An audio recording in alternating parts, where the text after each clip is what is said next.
नमस्कार, आपण पाहत आहात क्राईम स्टोरी. मी आहे पूजा.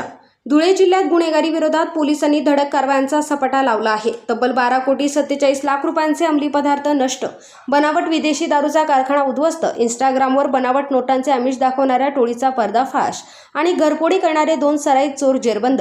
एकाच दिवशी पोलिसांच्या 4 मोठ्या कारवायांनी गुन्हेगारांमध्ये खळबळ उडाली आहे.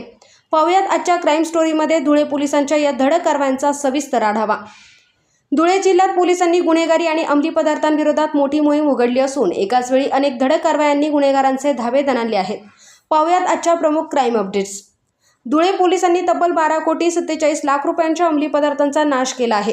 जिल्ह्यातील 13 गुन्ह्यांमधून जप्त करण्यात आलेले 9,536 किलो अंमली पदार्थ कायदेशीर प्रक्रियेनुसार पुणे जिल्ह्यातील रांजणगाव येथे नष्ट करण्यात आले. राज्य शासनाच्या अंमली पदार्थाविरोधात मोहिमेअंतर्गत ही मोठी कारवाई करण्यात आली असून ड्रग्ज माफियांविरोधातील कारवाई आणखी तीव्र केली जाणार असल्याचा इशारा पोलिसांनी दिलाय. धुळे तालुक्यात बनावट विदेशी दारू तयार करणाऱ्या कारखान्यांवर पोलिसांनी धडक छापा टाकत मोठा पर्दाफाश केला आहे.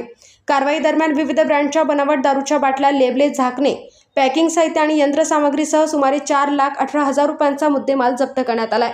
एका आरोपीला अटक करण्यात आली असून या रॅकेटमागील इतर धागेदोरही पोलीस तपासत आहेत.